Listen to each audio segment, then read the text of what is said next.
Ni wasihi sana viongozi wa vyama vya ushirika, kasimamieni haki za wadau mnaofanya nao kazi. Mdau namba 1 ni mkulima, kasimamieni apate haki yake mkulima.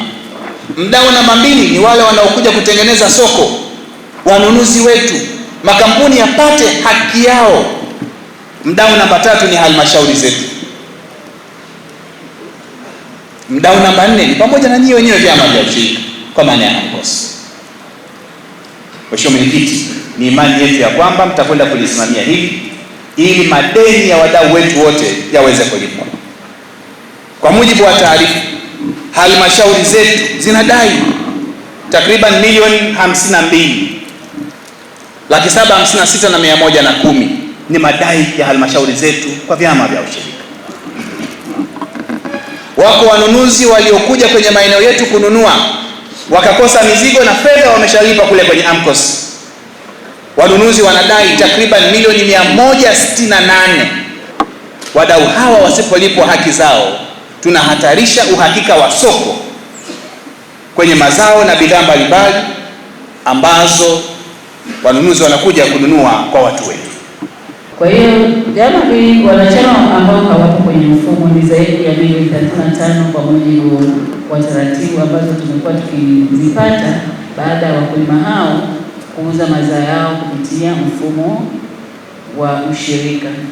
Na kwa kupitia jukwaa hili tunaendelea kuhamasisha wananchi na wanaushirika kwa ujumla, muendelee kuhamasisha wale ambao sio wanachama na wanatumia huduma zetu kupitia vyama vya ushirika, basi waweze kujiunga kwenye vyama hivi ili wapate huduma sahihi kwa haraka na kwa wepesi, kwa sababu pale wanapokuwa hawapo kwenye mfumo wanatuletea taratibu ambazo sio sahihi na kuleta mambo ambayo sio sawa. Mara utasikia mbolea haijafika kwa wakati, lakini kwa wanaoshirika wengi wanapata mbolea kwa wakati, na wale ambao sio wanaoshirika wanajaribu kugrab ama kutumia hiyo fursa kwa nguvu, wakati haitajiki nguvu kupewa pembejeo ya aina yoyote ama huduma yoyote kupitia mfumo wa ushirika.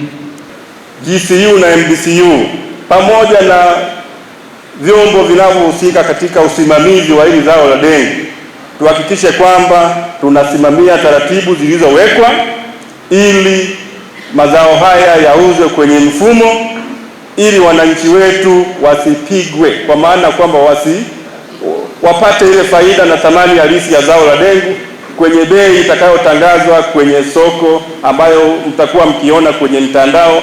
Na bahati nzuri, Mheshimiwa Mwenyekiti, unapotumia mfumo wa soko, bei inaonekana nchi nzima na watu wanashindana pale, hivyo mkulima anyonyi.